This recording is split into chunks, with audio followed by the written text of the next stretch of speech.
Good morning.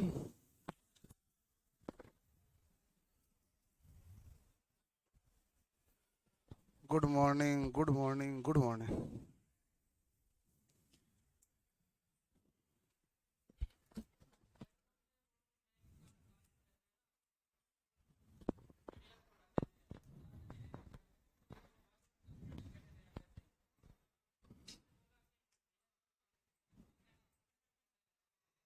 क्या क्या दिक्कत क्या है भाई?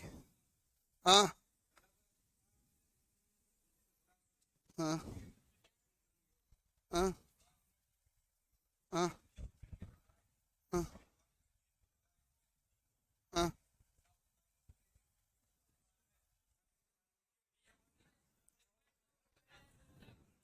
Okay,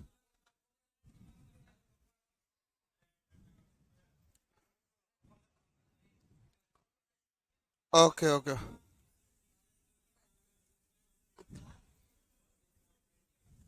okay, okay, okay, okay. क्या क्या हुआ?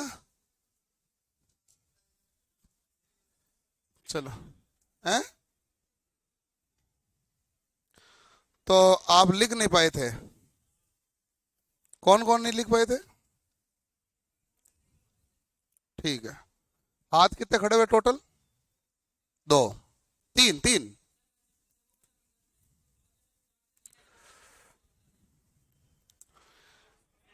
9 बजे तक यदि आपके पीडीएफ यहाँ थी, देन ओके। ठीक है।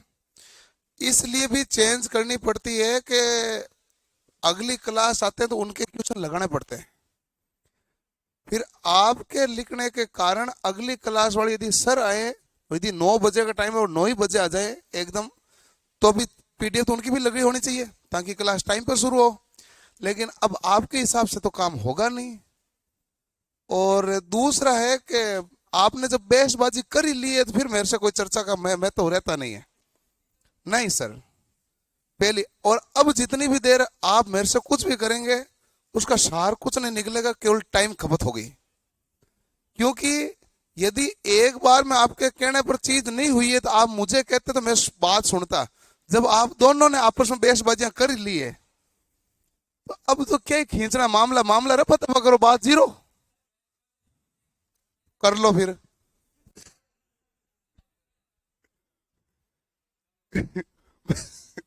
मेरा इतना ही कहना है कि अब हम जितनी भी देर चर्चा करेंगे, उतनी ही देर हमारा ही टाइम लैप्स होगा। इसके अलावा कुछ नहीं है। बाकी क्या है कि आप मैच्योर हैं, ये मैच्योर हैं, सब मैच्योर हैं, और मैं तो हूं ही। मैं तो हूं ही मैच्योर।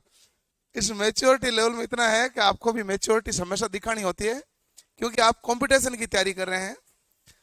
और मैच्योरिटी रहनी चाहिए हमेशा, चीजें अंडरस्टैंडिंग होनी चाहिए। आपकी शादी हो गई नहीं हुई? तो धीरे धीरे बाद में आएगी थोड़ी सी। ऐसा होता है। मैं मतलब मजाक नहीं कर रहा, रियल बता रहा हूँ।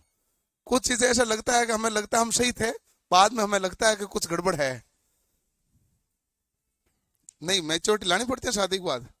शादी के बाद कई कारण होते हैं। एक तो क्या है कि मान लो कि गलती से बीवी और मम्मी में लड़ाई हो जाए, कोई बात हो जाए, तो फिर मैच्योर आप हैं। फिर आप मैच्योर है ना, फिर आपको बैलेंस करना पड़ता है, देखना क्या पड़ता है, बैलेंस करना पड़ता है। फिर वो देखते हैं मामला क्या है और क्या नहीं है, बैलेंस करना पड़ता है। और हाँ, बस वही है। उस समय आदमी मैच्योरिटी आ ही जाती है। वो जिम्मेदारी निभाता तो मैच्योरिटी आ ही जाती है। क्योंकि बात तो किसी न किसी के बीच में कभी ना कभी तो होनी ही होनी है कि नहीं है? ऐसा मामला। तो मैच्योरिटी का फर्क है थोड़ा सा, और कोई नहीं है। शादी आपकी भी नहीं आई, बीवी आपकी भी नहीं आई, इसके भी नहीं आई। दोनों दोनों बस इसी का मैच्योरिटी का अंतर है। ढंग से पढ़ो, जल्दी आए, अच्छी आए, इसी में भला है भाई। हेडिंग डालो उष्मा में ताप।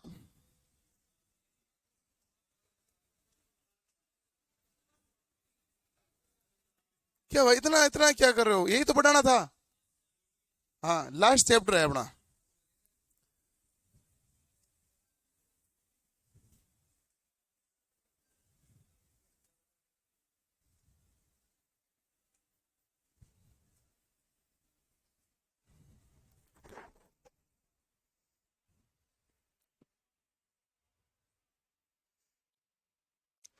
उष्मा व ताप।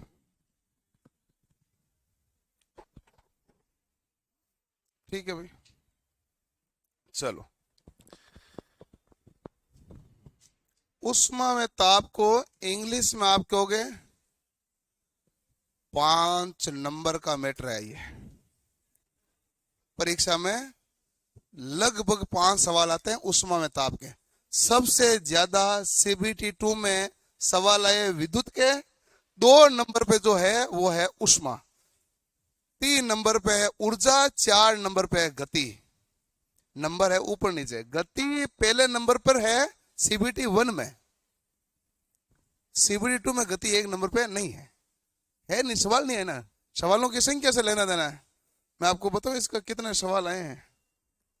1 मिनट, अपने पास है ना, मामला रहता है पूरा।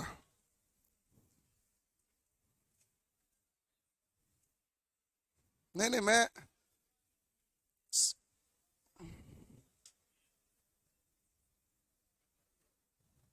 हीट एंड टेम्परेचर किधर गए भाई?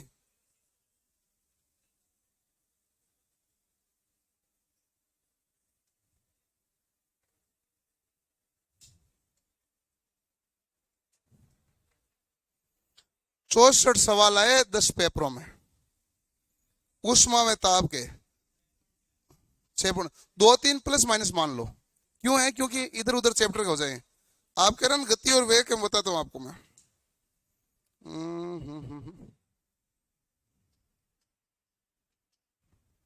वर्क एनर्जी के आए थे 34 सवाल। कहां गई गति? गति और वेग आए थे 23 सवाल।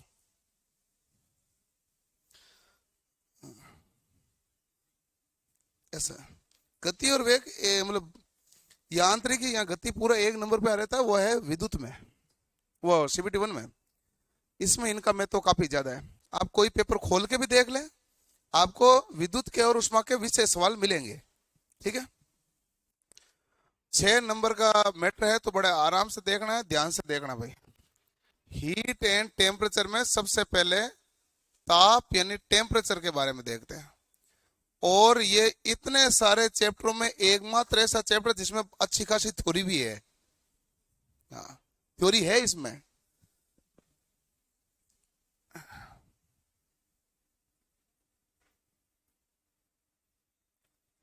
थ्योरी तो विद्युत वाले में भी ठीक थी, लेकिन परीक्षा में सवाल थ्योरी कम पूछी जाती है। पूछ इसमें भी कम ही जाती है थ्योरी, लेकिन पढ़नी पूरी थ्योरी पड़ती है, कोई सा भी भाग पूछ ले। यानी कि हम किसके बारे में पढ़ रहे हैं भाई? ताप के बारे में। चलो,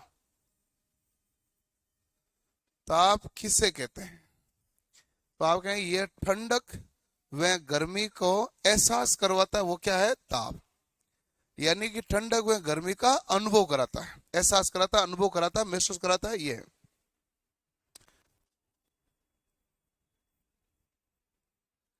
ये ठंडक व गर्मी का अनुभव है। ठीक है भाई, चलो। ये पंखा जब लगाया गया था तो ये कहा गया था सर आपके लिए लगा रहे हैं। मैं तो हूं, ये कर देते वो कर देते हैं। ऐसा तो तेरे कपड़े खोल के लेते हैं कोई। ये क्या होता है? अरे ऐसा थोड़ी होता है। पंखे की हवा ही नहीं दे मैं। ये जिम्मेदारी है भाई। ऐसा कैसे कर देते हैं? बस ठीक है, ठीक है। ये ठंडक व गर्मी का अनुभव है। पहला है तापमान किसका है? ठंडक व गर्मी का क्या है? अनुभव। दूसरा क्या है तापमान के बारे में? ये उष्मा का एक प्रभाव है। उष्मा नहीं है, उष्मा तो ऊर्जा का रूप है। ये उष्मा का प्रभाव है। ये ठंडक गर्मी का एहसास करना, तो मतलब उष्मा का प्रभाव तो हुआ ना। उष्मा थोड़ी हो गई, ये उष्मा का क्या है? प्रभाव।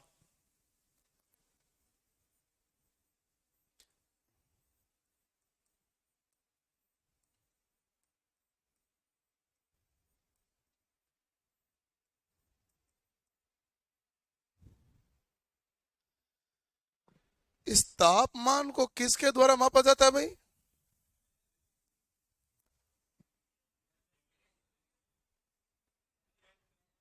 किसके द्वारा? किसमें नहीं, कैलोरीमीटर में, थर्मामीटर में। कैलोरीमीटर में ऊष्मा और थर्मामीटर में ताप।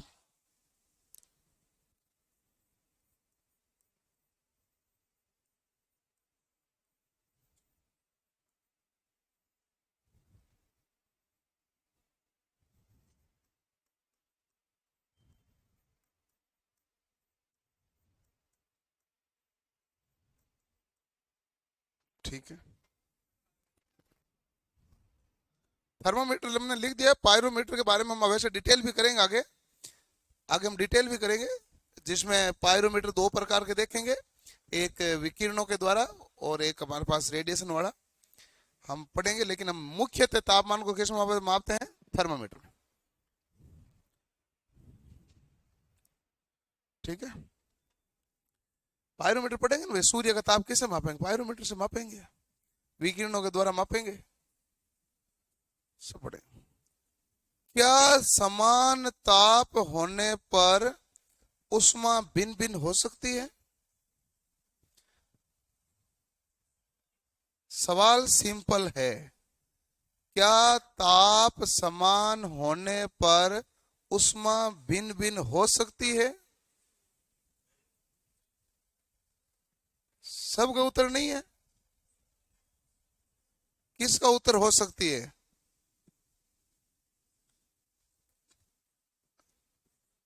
हो सकती है, एक उत्तर है, और किसी का नहीं है। ठीक है, बताओ एग्जाम्पल समय। नहीं, थोड़ा सा जिसे हर कोई समझ सके। चलो मैं समझा देता हूं, बात सही है, हो सकती है। कैसे हो सकती है? 0 डिग्री सेल्सियस पर जो जल है वो द्रव अवस्था में भी हो सकता है, 0 डिग्री सेल्सियस पर वो बर्फ में भी हो सकता है।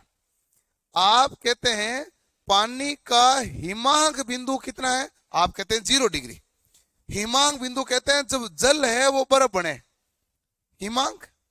और बर्फ जब जल बने उसे कहते हैं गलनांक। बर्फ जब जल बने गलनांक, वो भी कितना डिग्री है? 0 डिग्री। तो हम कहेंगे 0 डिग्री पर क्या है? बर्फ है कि पानी है? ये बताओ ना, क्या है? 0 डिग्री पर द्रव है, ठोस में बदल रहा है। 0 पर भी ठोस किस में बदल रहा है? द्रव में। 0 पर क्या है? द्रव है कि ठोस है? अब आप देखो, यदि आपके पास पहले बर्फ था -5 पे, फिर आया -4, फिर आया -3, फिर आया -2, फिर -1, फिर आया 0 डिग्री। अब 0 डिग्री सेल्सियस पर क्या है? बर्फ है। अभी अभी रखना ध्यान, 0 डिग्री सेल्सियस पर क्या है? बर्फ।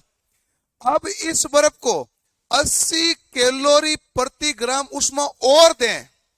0 डिग्री पर बर्फ है, उस बर्फ को 80 कैलोरी प्रति ग्राम ऊष्मा और दें तो ये क्या बन जाएगा? पानी।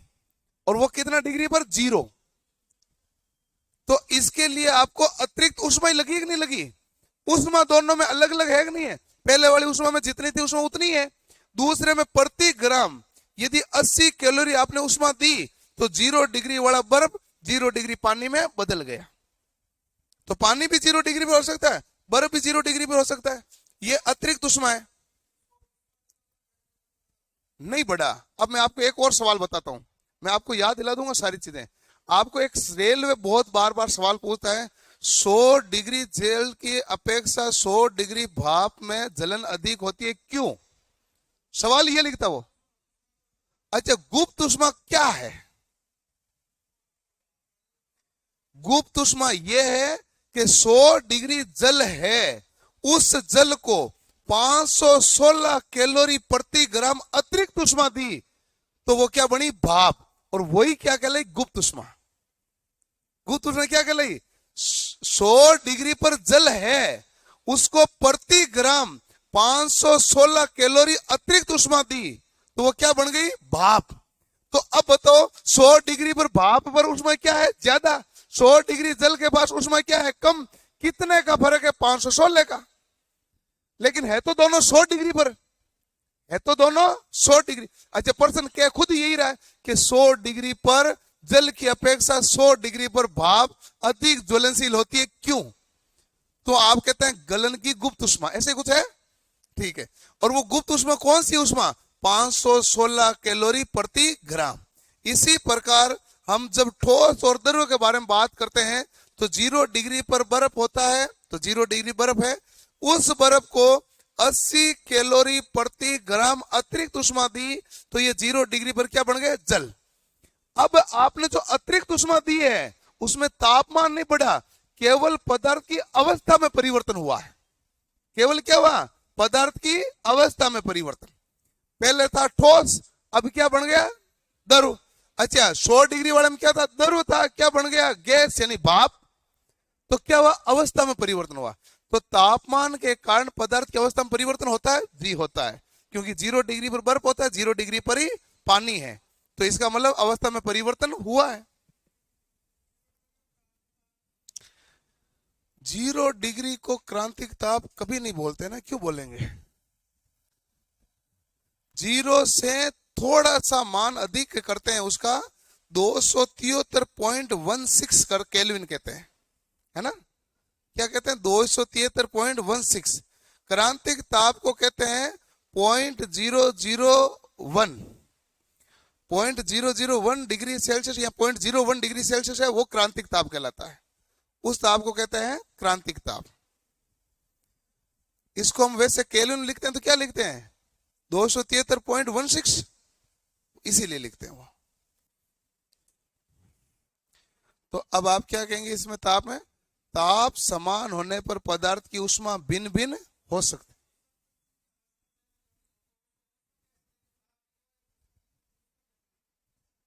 किसको? उसको ताप के द्वारा उष्मा दी। आपने शुरुआत में ताप के द्वारा उष्मा दी, उसने कहा ये तो मैं खाऊंगा, अब और उष्मा दोगे तो मैं आगे डिलीवर करूंगा, ये वो उष्मा हुई जिसे हम गुप्त उष्मा कहते हैं। मैं जैसे आपको एग्जांपल समझाता हूं, ठीक है?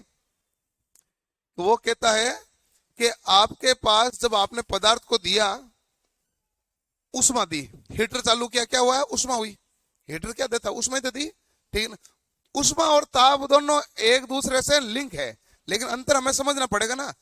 क्या ताप है जो ये कहता है यहाँ गर्मी बहुत है, ये क्या है? ताप। ठंडक में गर्मी का एहसास करने वाला क्या है? ताप। अब गर्मी बहुत है, ये जूल में नहीं है ना, ये जूल में नहीं हो सकती, ये थर्मामीटर में हो सकती है। ये किस में हो सकती है? थर्मामीटर, क्योंकि ये केवल प्रभाव है। ये किसका प्रभाव है? उष्मा का। हमने लिखा भी यही लाइन है, ये उष्मा का क्या है? प्रभाव। यानी कि उष्मा नहीं है, उष्मा का प्रभाव है, रिफ्लेक्शन है।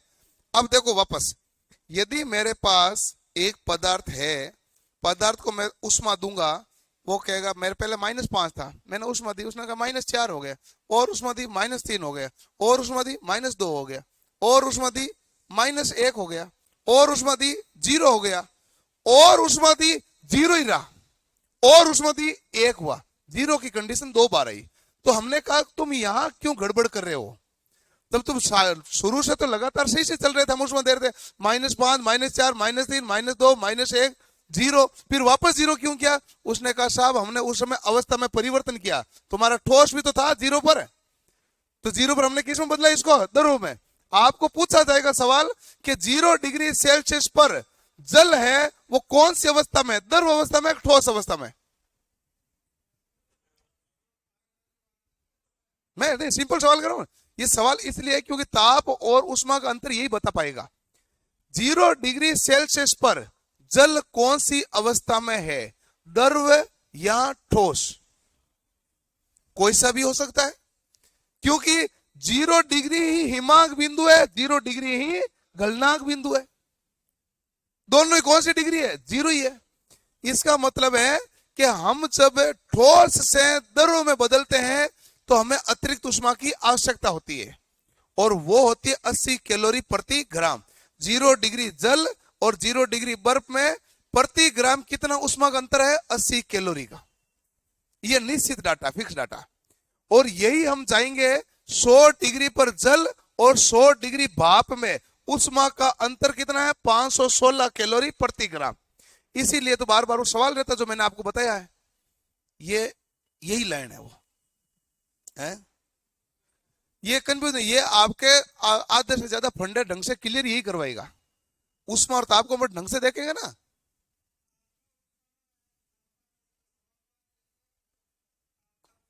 हाँ, समानुपात है, लेकिन क्या है कि असामान्य प्रसार होता है, सामान्य प्रसार नहीं होता है कि नहीं है। इसलिए सब टाइप के गुणा है, हमेशा सेम नहीं होता है, एनी टाइम हमेशा सेम नहीं है ना भाई। समानुपात समानुपात ही तो गड़बड़ कर देता है खुद।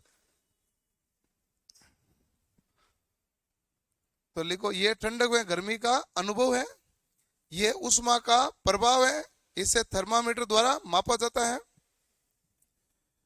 समान ताप पर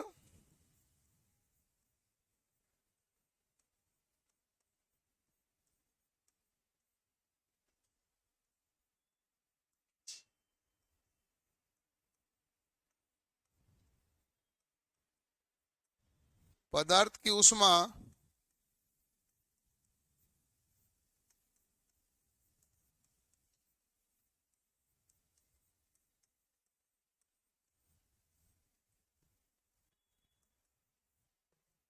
भिन्न भिन्न हो सकती है। समान ताप पर पदार्थ की उष्मा क्या हो सकती है भाई, भिन्न भिन्न हो सकती है। लिख लो।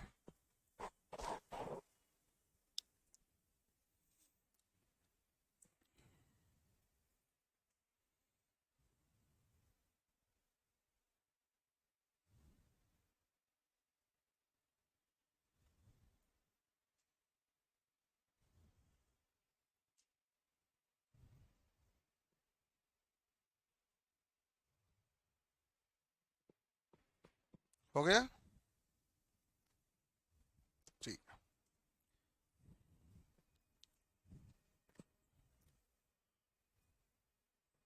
दूसरा है उष्मा।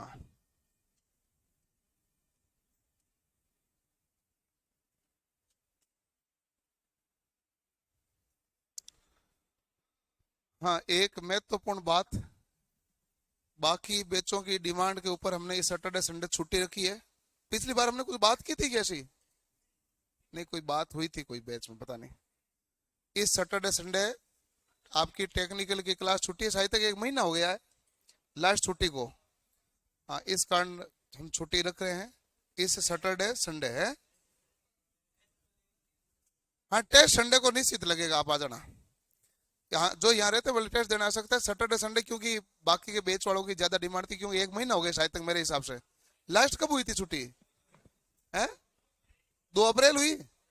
हाँ, जो भी हुआ 1 महीना हो गया था, है 1 महीना हो गया। हाँ ठीक ठीक, तो इसलिए इस सैटरडे संडे छुट्टी है, ठीक है ना भाई। बाकी को बता देना भाई तुम, ठीक है। वो 3 नंबर वाले हॉल वाले वापस वेट कर रहे हैं, मैंने कहा कंफर्मेशन बाद में बताऊंगा। है टेस्ट का टाइम वही 10 से 11 है। एक चीज बड़ा इंपॉर्टेंट, ध्यान से सुनो, मैं कभी भी छुट्टी के पक्ष में नहीं होता हूं। तो पहली बात, मेरे ऊपर तो कभी डाउट मत करना, मैं छुट्टी के पक्ष में होता ही नहीं हूँ। छुट्टी मैं जब भी देता हूँ अंडर प्रेशर देता हूँ। अंडर प्रेशर ऐसा होता है कि कई बार तो मुझे टीम वाले करते रहते हैं कि आप छुट्टी नहीं दे रहे हो, एक आध दिन तो हमें भी नहीं मिले, ठीक है ना, तो भी मैं छुट्टी नहीं देता। जनरली हमारी टीम में जो यही रखता हूँ मैं, सब यही रहते हैं। मैंने कहा था यही तो रहते हो, आ जाओ नीचे आ जाओ, ठीक है। इसीलिए तो रखता हूँ, क्योंकि बाकी तो जो बाहर से आते हैं वो तो छुट्टी रखते हैं संडे को, लेकिन जो यही टीम में मेंबर है वो तो यहाँ आ जाएंगे।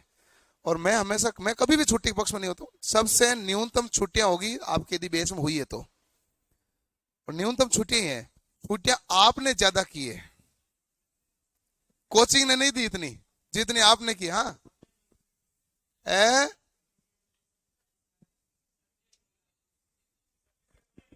सभी ट्रेड की छुट्टी। हाँ,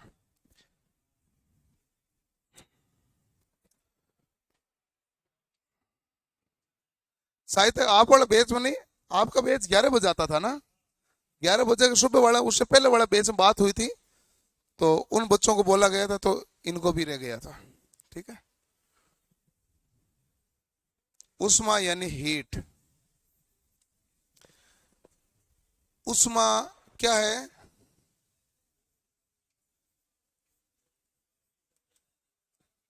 ये ऊर्जा का, अरे आवाज मत करो भाई।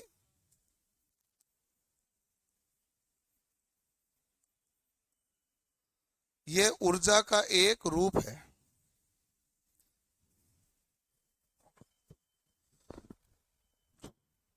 यह ऊर्जा का एक रूप है। ठीक है। कौन ऊर्जा का एक रूप है? तो आप कहेंगे उष्मा है, जो ऊर्जा का क्या है, एक रूप है। ठीक है।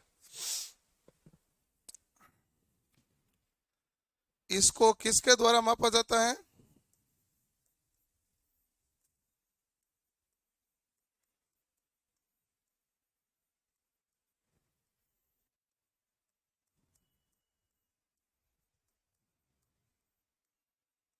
इसको कैलोरीमीटर द्वारा मापा जाता है। ऊष्मा सदैव उच्च से निम्न की ओर प्रवाहित होती है। प्रवाहित होने का गुण किसमें होता है? ऊष्मा में।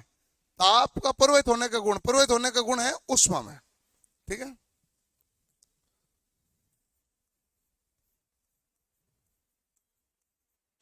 ये सदैव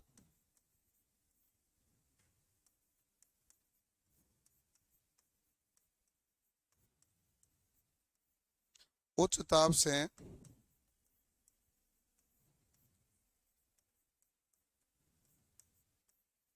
निम्न ताप की ओर प्रवाहित होती है। दो अलग अलग पदार्थों को मिलाकर उनके मिश्रण की भी ऊष्मा ज्ञात की जा सकती है। दो अलग अलग पदार्थों को मिलाकर क्या क्या ज्ञात की जा सकती है? उनके मिश्रण की ऊष्मा ज्ञात की जा सकती है।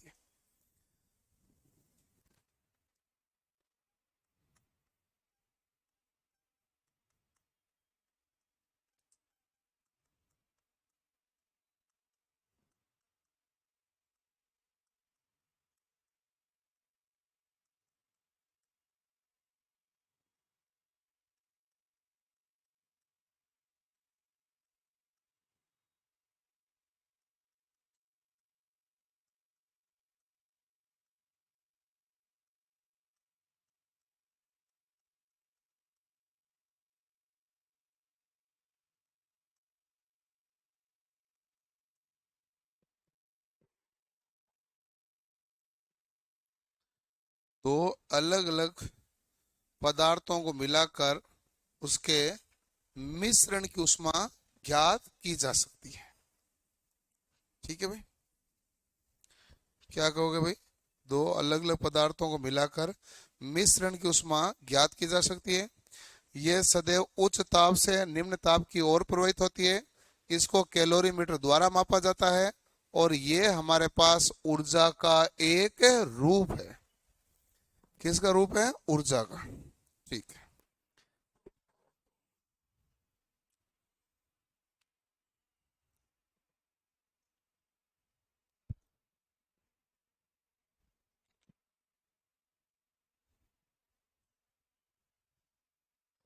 कर लिया भाई।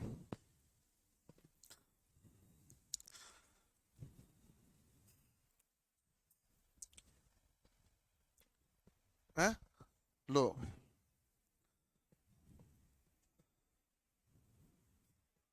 तापमान को मापने की इकाई जो होती है वो सेल्सियस, केल्विन, र्यूमर, फ़ारेनहाइट होती है। जबकि उष्मा को मापने की जो इकाई होती है वो जूल होती है। इसके मापन की इकाई क्या है? जूल। ऊर्जा का एक रूप है, तो इसका मतलब मापन किस में होगा? इसका जूल में।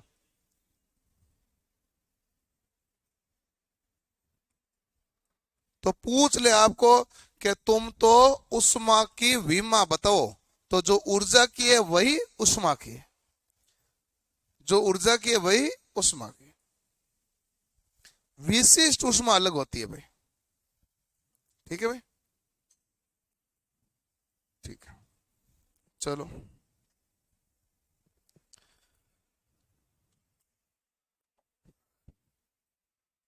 अगला है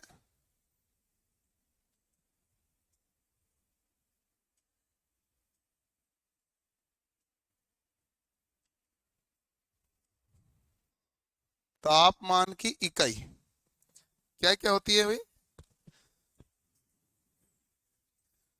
इसको दो भाई, एक दो पेन तो इसको भी दो।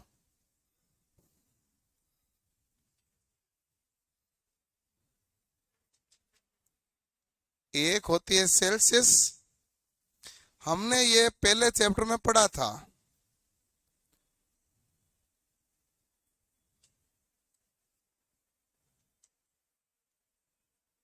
फ़ारेनहाइट,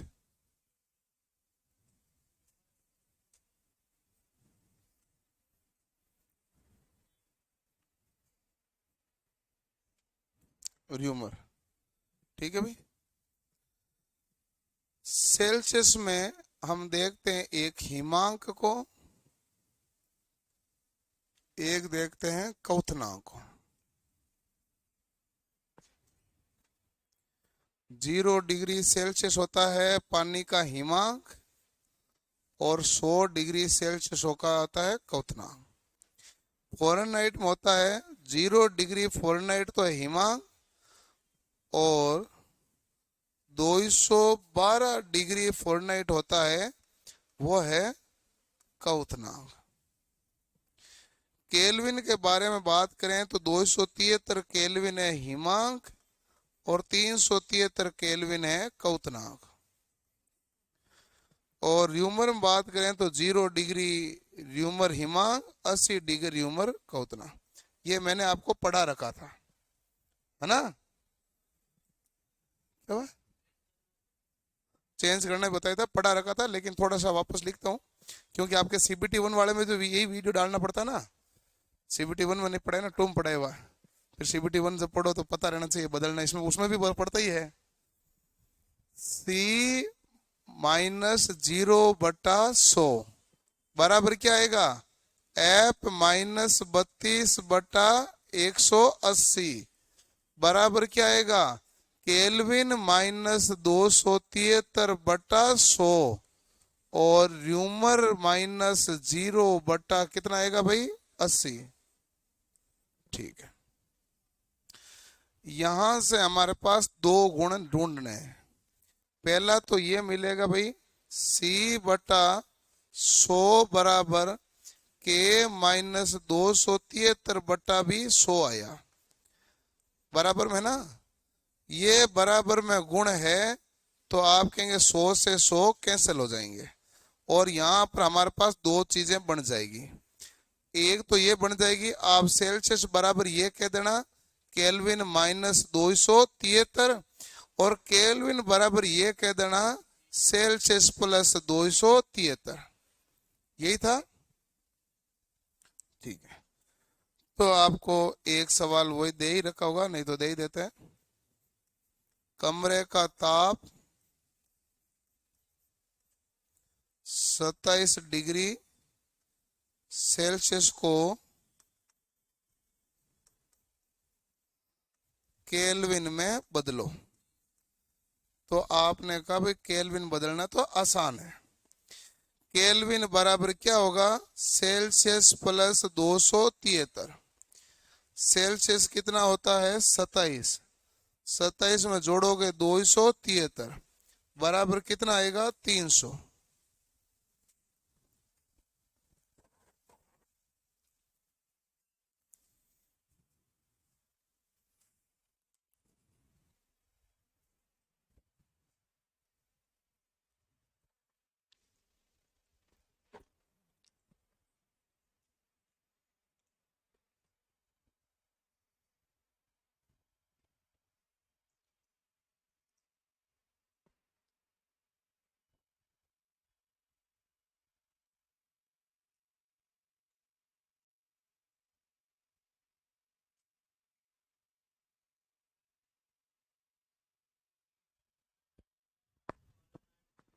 ओहो, ओके।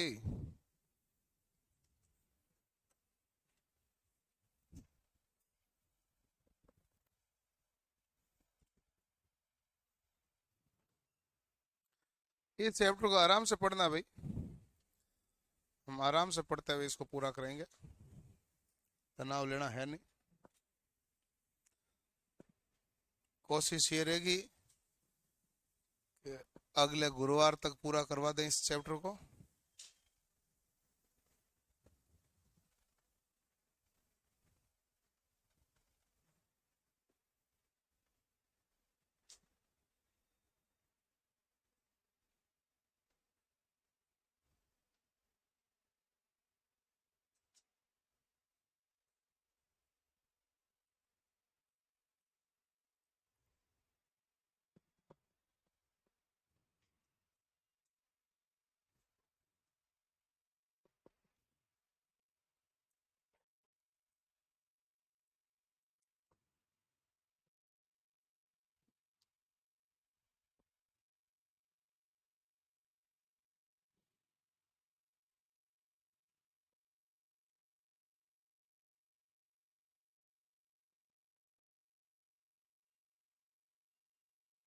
रेडी? कोई तनाव नहीं? चलो, लिख लिया? तो फिर और रेडी क्या होता है? रेडी फॉर नेक्स्ट स्लाइड है।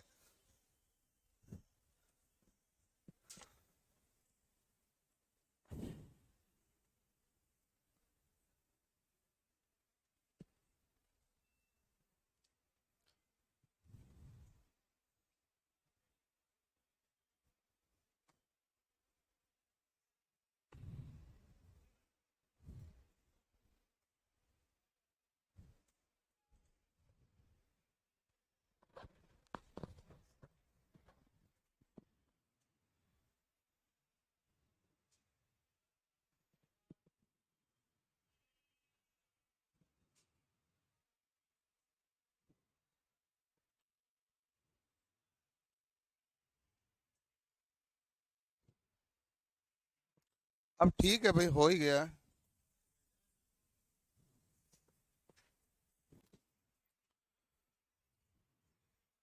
सेल्सियस को फ़ारेनहाइट में संबंध करना होता ना, तो C/5 बराबर F-32/9, यही होता है। ठीक है, इसी के साथ इसमें कुछ इंपॉर्टेंट फैक्ट लिख दो।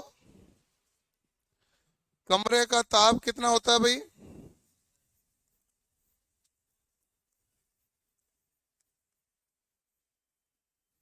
तो आप कहेंगे कमरे का तापमान होता है 27 डिग्री सेल्सियस। ठीक है, अगला स्लाइड। कमरे का तापमान कितना होता है? 27 डिग्री सेल्सियस। नेक्स्ट हमारे पास है स्वस्थ मनुष्य के शरीर का तापमान।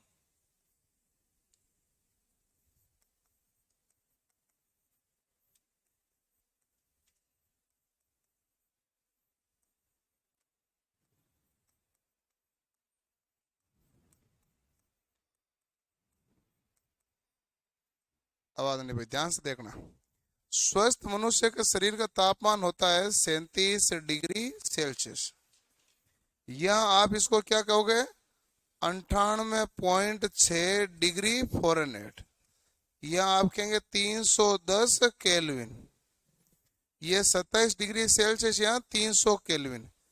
अभी 2018 में ग्रुप डी में, नहीं ग्रुप डी या लोको पायलट में से एक में सवाल आया था, ग्रुप डी में आया था, उसने 298 केल्विन माना था, 300 ऑप्शन में था भी नहीं, तो 298 सही था, क्योंकि 25 डिग्री सेल्सियस पहले कमरे का तापमान होता था। आजकल कमरे का तापमान बढ़ गया, कितना हो गया? 27। ये पिछले 8-10 सालों का मामला है, तो तापमान चेंज हो गए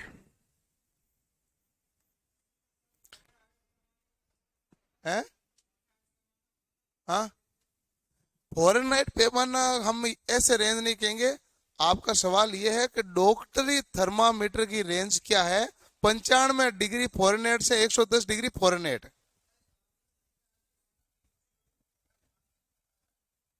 और मैं गलत बता दिया ना, वो मैं सही बात, 32 है ना ये, मैंने वहां भी ठीक लिखा है। पता नहीं, यहाँ लिखते समय दो चीजें गड़बड़ मैंने की थी। पहले 0 डिग्री सेल्सियस कर दिया, वो इस समय में लिखते समय कोई दिमाग पता नहीं कुछ चल रहा था, लिखो छोड़। हाँ, मैंने पढ़ा भी रखा पूरा, फॉर्मूले सारे सही लिखे हुए हैं, 32 में लेके भी लिखा है। 32 डिग्री फ़ारेनहाइट और 212 डिग्री फ़ारेनहाइट। और डॉक्टरी जो स्केल है ना वो 95 से 110 डिग्री फ़ारेनहाइट की होती है। उसमें 98.6 पर रेड निशान बना होता है। वो कहता है कि स्वस्थ मनुष्य का तापमान ये है 98.6। कमरे का तापमान कितना है 27 डिग्री सेल्सियस। स्वस्थ मनुष्य के शरीर का तापमान कितना है 37 डिग्री सेल्सियस। और वो मेजर करती है ना, वो बॉडी टेम्परेचर वो गड़बड़ी करती है, वो अंदाजा लगाती है। वो क्या है कि जैसे लॉकडाउन था पिछले लॉकडाउन में क्या है, एक आध महीने तक तो दुकानें खुली नहीं। उसके बाद हम जोधपुरी थे तो उन्होंने कहा भाई अब दुकानें खोलने की परमिशन दे दी। तो रिलायंस फ्रेश वगैरह और वहाँ नेशनल हैंडलूम है वो सब खुल गए हैं। तो महीने भर का राशन लाने जाना पड़ता ना।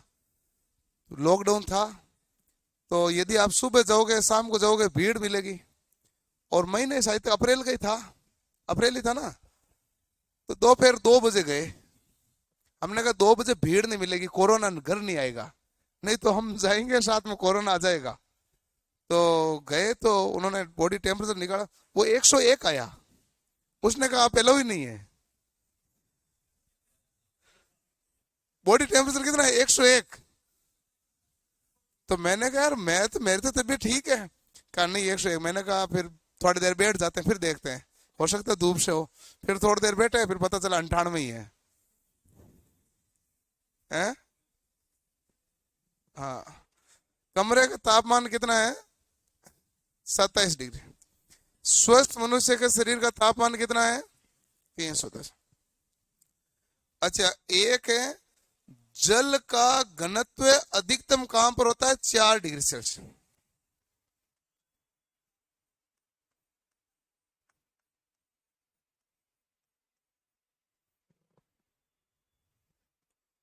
जल का घनत्व अधिकतम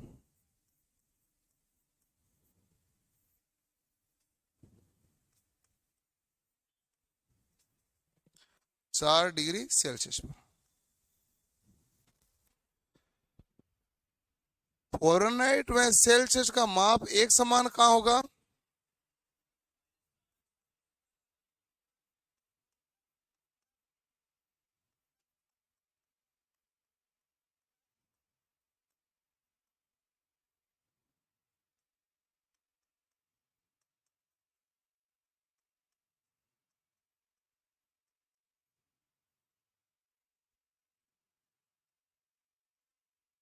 -40 डिग्री सेल्सियस लिखो चाहे -40 डिग्री फ़ारेनहाइट लिखो, दोनों है तो एक ही है ना भाई। तो -40 डिग्री सेल्सियस ताप उतना ही होता है जितना -40 डिग्री पर फ़ारेनहाइट में होता है। ठीक है, ताप दोनों क्या होते हैं बराबर। फैक्ट वाली फाइल तो इतनी ही है, ये 4 फैक्ट है। तो थोड़ा सा 4 फैक्ट का ध्यान रखना है। फैक्ट इसलिए ध्यान रखना, परीक्षा में सीधा कोई सवाल पूछ ले तो ध्यान रहना चाहिए। क्योंकि ये 4 डिग्री वाला भी पूछा जाता है, ये भी पूछा जाता है, ये कांस्टेबल में पूछा जाता है, राजस्थान पुलिस का सवाल है ये -40 वाला। तो 2 बार या 3 बार उन्होंने -40 वाला पूछ लिया, राजस्थान पुलिस वालों का सवाल है। मनुष्य के शरीर का तापमान 37 डिग्री सेल्सियस। मनुष्य के शरीर का तापमान थोड़े समय पहले 36.9 होता था और वो 98.4 डिग्री फ़ारेनहाइट के बराबर होता था। 36.9 डिग्री सेल्सियस। फिर मनुष्य ने प्रगति करते हुए तापमान बढ़ा लिया थोड़ा सा, कि राउंड फिगर में कर दो 37 डिग्री है। तो पुरानी किताब में कहीं 36.9 देखो ना, ऐसा नहीं है कि गड़बड़ आ गई, वो सही है, वो पुराना डाटा है 36.9। ये भी तो 25 ही था, अब 27 हुआ है। क्योंकि आपको पता है कि मौसम खुद कंफ्यूजन में चल रहा है। मार्च में गर्मी थी और मई में गर्मी नहीं है, आपको पता है। ये तो मार्च में खतरनाक गर्मी थी, मतलब ऐसे चालू करनी पड़ती थी, पंखे चलने पड़ते थे। अभी ये हालात है सुबह के टाइम उठते समय पंखे बंद करने पड़ते हैं। और ये मई, वो था मार्च। बताओ कौन सा प्रभाव है, ये कौन सा प्रभाव है? ये ज्योग्राफी के अंदर आता है एल लेनिनो। साहित्य तक आप पता करने एल का प्रभाव है। मार्च में तो गर्मी आ गई, मई में नहीं, वापस जून में आएगी। एल और लेनिनो दो तापमान का है ना कोई।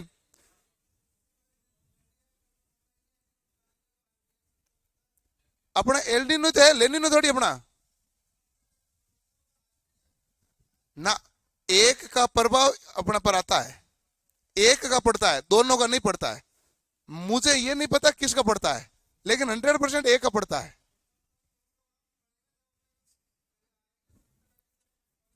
आ, आ, वो अलग प्रभाव होगा, लेनिनो का होगा, मुझे नहीं पता किसका।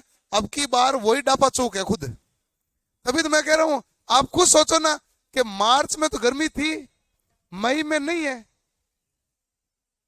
तो ये कोई ना कोई प्रभाव आया ना बीच में। ना ना ना, एल लेनिनो है। अब एक दिन न्यूज़पेपर में आया था, मुझे तो ये याद नहीं रहते हैं कभी। ज्योग्राफी के अंदर आपके चैप्टर भी है, जलवायु करके कुछ लिख लिया। ये तो हमारे पास जो मापन थे किसके थे भाई? तापमान के। अब हमारे पास हेडिंग डालो,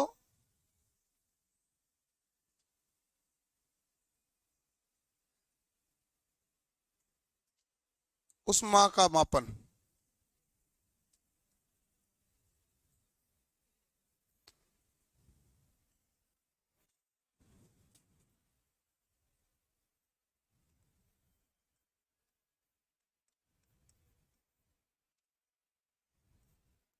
लिखो कैलोरी लिखो। किसमें? कुछ ना कुछ तो पढ़ा ही होगा अब की बार है। तो इतना बता, मेरा सवाल इतना सा है कि क्या कारण है मार्च में गर्मी थी, मई में कम है? अब तो उतर ला। हो गया बारिश वजह से।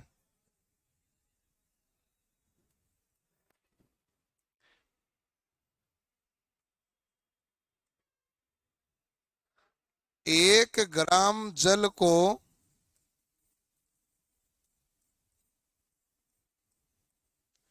1 डिग्री सेल्सियस तक, आवाज नहीं भाई, गर्म करने के लिए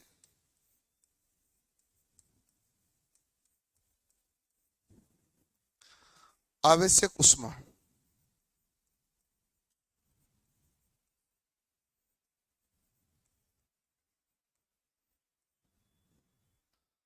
हमारे पास क्या कहलाते हैं? कैलोरी कहलाते हैं।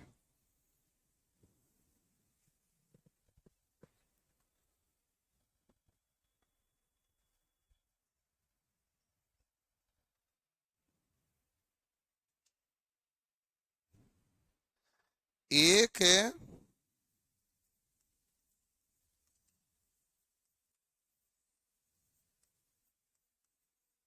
ब्रिटिश थर्मल यूनिट, जिसे हम कहते हैं BTHU। ये कहता है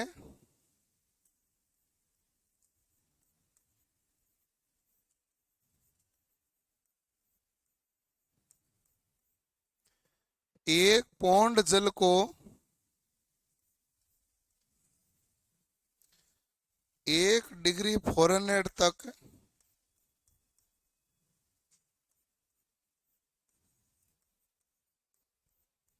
गर्म करने के लिए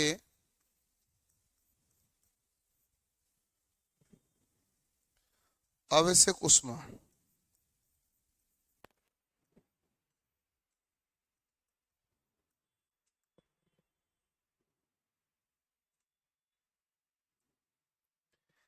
एक होती है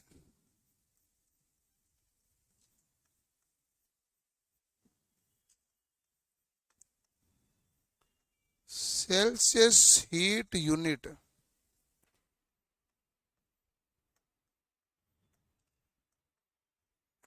यानी CHU।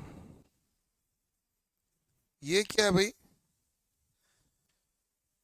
कैलोरी क्या है? तो आप कहेंगे 1 ग्राम जल को 1 डिग्री सेल्सियस तक गर्म करने के लिए आवश्यक उष्मा, वो कैलोरी है। ब्रिटिश थर्मल यूनिट क्या है? 1 पौंड जल को 1 डिग्री फ़ारेनहाइट तक गर्म करने के लिए आवश्यक उष्मा ब्रिटिश थर्मल यूनिट कहलाती है। और एक सेल्सियस हीट यूनिट किसे कहते हैं? CHU। तो आप कहेंगे एक पौंड जल को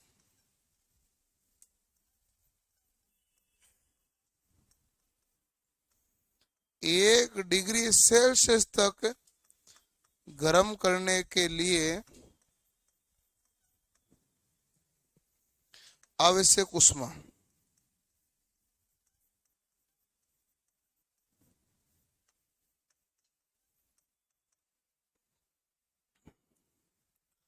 एक पौंड जल को 1 डिग्री सेल्सियस गर्म करने के लिए आवश्यक ऊष्मा है, वो हमारे पास क्या कहलाएगी भाई, CHU, यानी कि सेल्सियस हीट यूनिट। क्लियर?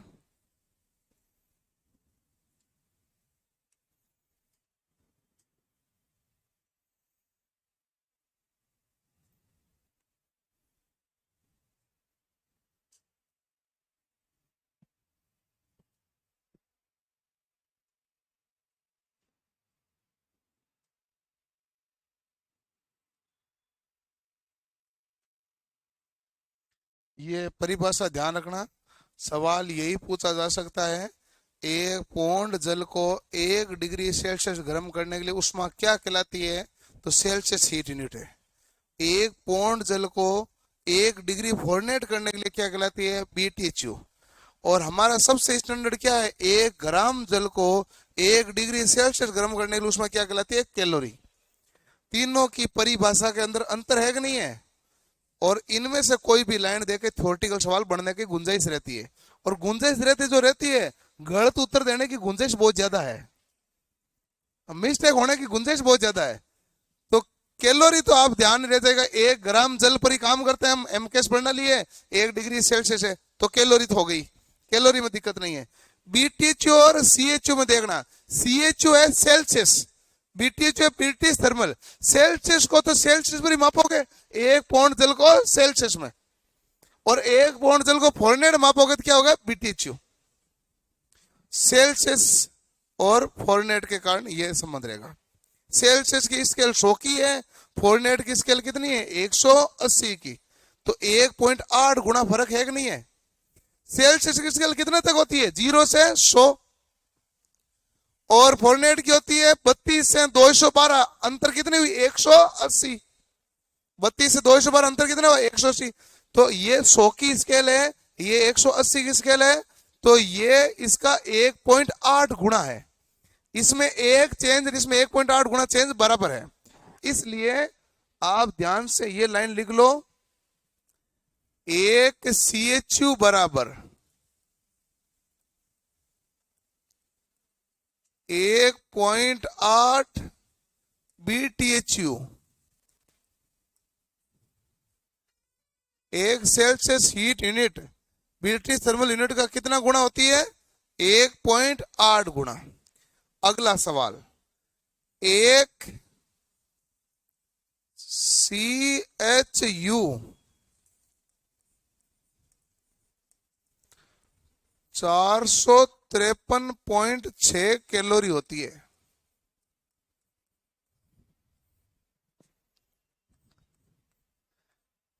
एक BTHU क्या होता है, 252 कैलोरी। ठीक लिख दिया,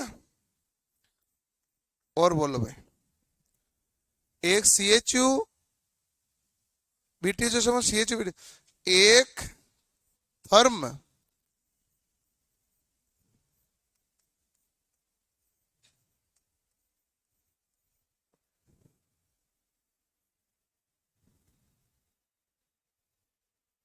एक लाख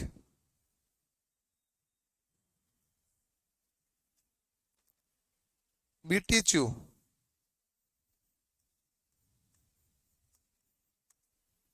एक थर्म बराबर क्या होता है, 1 लाख BTHU बराबर।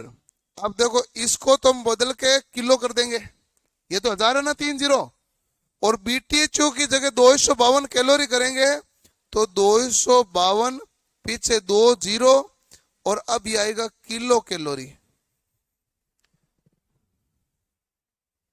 सही है ना, 252 2 जीरो, हाँ, 25,200 क्या हुआ किलो कैलोरी। एक थर्म बराबर 1,00,000 BTU या 25,200 किलो कैलोरी। अब देखो कि मेरे पास कैलोरी का और जूल का संबंध है, लेकिन मैंने ऊर्जा में लिखा दिया था, वापस लिखने की आवश्यकता थोड़ी है। मैंने लिखा ना एक कैलोरी बराबर कितने जूल होते हैं 0.24। नहीं, एक कैलोरी बराबर क्या होता है 4.186 जूल। एक जूल बराबर कैलोरी कितने थे 0.24। एक किलो कैलोरी बराबर 4,186 जूल। एक जूल बराबर 10 की घात 7 अर्ग। ये सब हमने कर लिया है। एक KWH बराबर हमने कर दिया था 3.6 इंटू 10 की घात 6 जूल।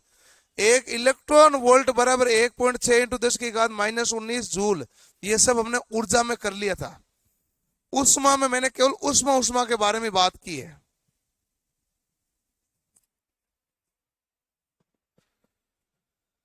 केवल किसके बारे में बात की भाई, उष्मा के बारे में।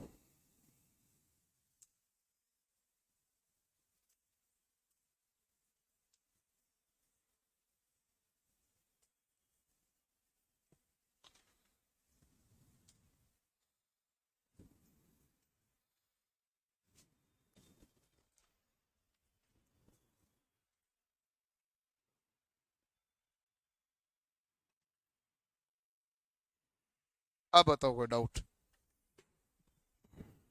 अभी थ्योरेटिकली चीज चली है, चलेगी थ्योरी। इसमें 3 प्रकार के न्यूमेरिकल पूछे जाते हैं। एक तो रेखीय प्रसार, क्षेत्रीय प्रसार, आयतनिक प्रसार के गुणांक पर पूछ सकता है अगला बंदा।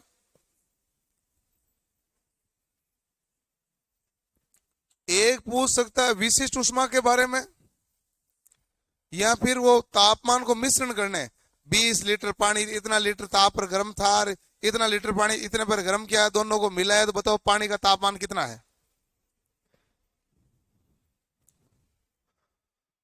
और बाकी इसकी थ्योरी बड़ी ध्यान से पढ़नी है, क्योंकि आपको इसमें सारी चीजों के बारे में उसमें ना थोड़ा टिपिकल रहेगा, ध्यान से पढ़ना भाई। आप जानते हो एक होता कोरा, एक होता है ओस, और एक होता है पाला। हाँ पाला पढ़ता ना। हाँ तो एक तो पाला पढ़ना, एक पाला, एक कोरा, एक ओस। तीनों के अंदर अंतर होता है, लेकिन क्रिया लगभग सेम होती है। फसलों के लिए ओस फायदेमंद होती है, पाला पड़ना नुकसानदायक होता है। भाई है ना सिंपल गए। फसलों के लिए ओस क्या होती है फायदेमंद, और पाला पड़ना क्या होता है नुकसानदायक। तो एक होता ओस, एक होता पाला, एक होता कोरा। अच्छा ये है तो कोई छोटी छोटी बूंदों का प्रभाव होगा कुछ, लेकिन ये इतना आपको ऑब्जर्व करना पड़ेगा चीजें, हमें ढंग से देखनी पड़ेगी इन चीजें। तीनों सेम थोड़ी है, तीनों सेम नहीं है, तीनों अलग अलग है। ओस अलग होता है, कोरा अलग होता है, पाला अलग होता है। ओस फसलों के लिए तो ओस फायदेमंद होती है, और पाला नुकसानदायक होता है। हैं? पाला तो सभी के लिए नुकसानदायक है। कोई भी फसल में पाला फायदा नहीं करता है। कारण तो मैं पढ़ूंगा तो बताऊंगा, फायदा करता है। पाला पड़ना कभी भी वो किसी भी फसल में फायदा नहीं करता, नुकसान करता है। ओस पड़ना हमेशा फायदा करती है, चाहे कोई भी फसल हो।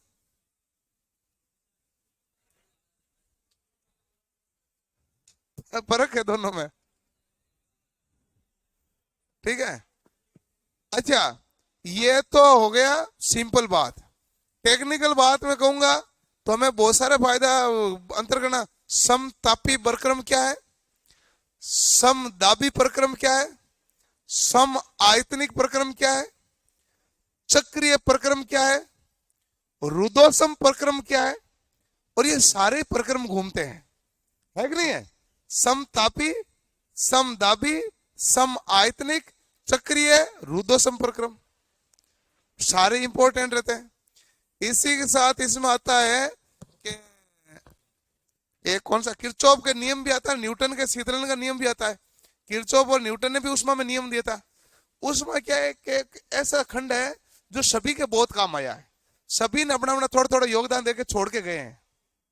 उष्मा के अंदर आपको बहुत सारी चीजें पढ़नी पड़ती है ना।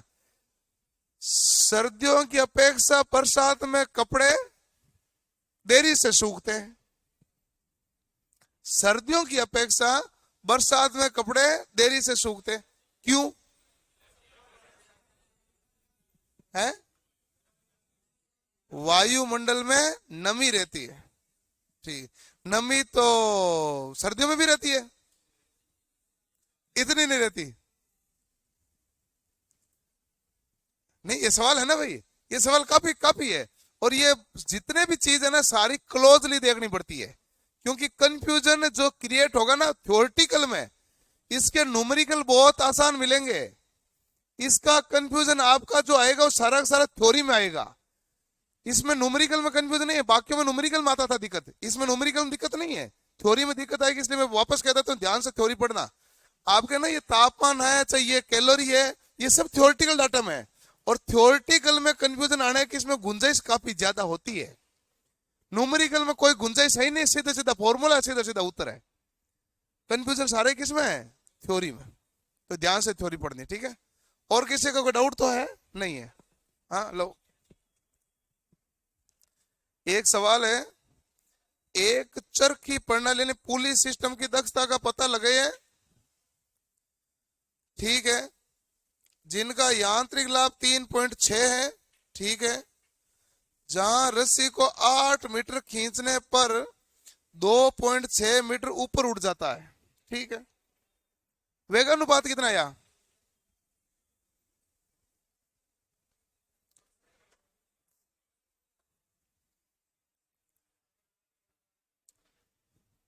आठ मीटर आपने खींचा, सुनो मेरी बात को, देखो ध्यान से इधर, भाग तो मैं ऐसे दिला दूंगा। 8 मीटर आपने खींचा तो 1.6 मीटर ऊपर उठा, ये कहा ना, ऊपर उठा, यानी वो तो था हमारे पास भार, हमने खींचा वो था बल, बल मतलब प्रयास। तो बताओ हमने कितना खींचा? 8 मीटर। तो प्रयास की भुजा ना 8 मीटर, तो 8 मीटर हो गई प्रयास की भुजा, और भार की भुजा कितनी है? 1.6 मीटर। और वेगानुपात का सूत्र क्या था? प्रयास की भुजा बट्टा भार की भुजा। तो 8 में 1.6 का भाग दिया, कितना है? 5। वेगानुपात कितना हो गया? 5। आपने क्या पूछा? दक्षता। दक्षता का सूत्र क्या होता है? यांत्रिक लाभ बट्टा वेगानुपात। यांत्रिक लाभ कितना है? 3.6 बट्टा वेगानुपात कितना है? 5। गुणा करेगा 100 से, तो देखो कि 100 में 5 का भाग दिया 20 बार, 20 को 3.6 से गुणा किया तो 72, 72% है।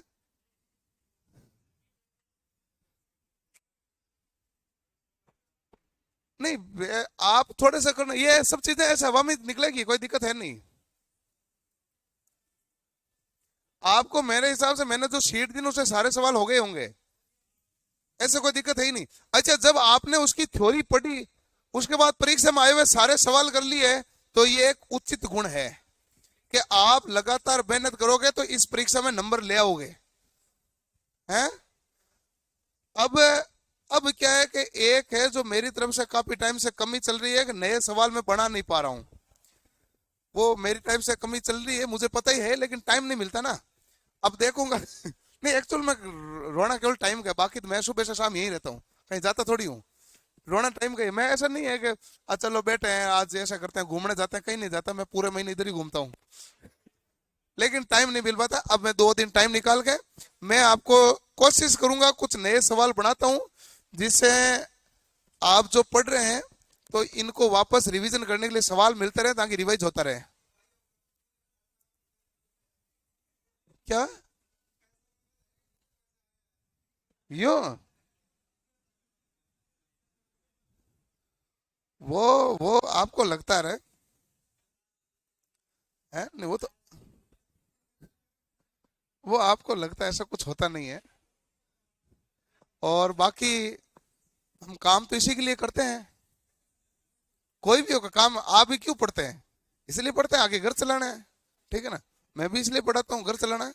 लेकिन हमें क्या, आप चाहे जो काम कर रहे हैं, पढ़ रहे हैं, उसमें आपको पूरी ईमानदारी रखनी है। मैं जो पढ़ा रहा हूँ उसमें मुझे ईमानदारी रखनी है। ताकि सिलेक्शन होने के चांसेस ज्यादा हो। बाकी तो ये प्रोपोर्शनल है, मेहनत प्रोपोर्शनल बराबर इनकम आती है। जितनी ज्यादा मेहनत करेंगे पैसे उतने ज्यादा आएंगे। जीवन में किसी के साथ भी यही है, चाहे कोई भी आपके किसी भी व्यक्ति को देख लेना, जो ज्यादा मेहनत करेगा ज्यादा लेगा, आपको अपना पूरा मिलेगा। हाँ क्लास, मैं क्लास कर देना।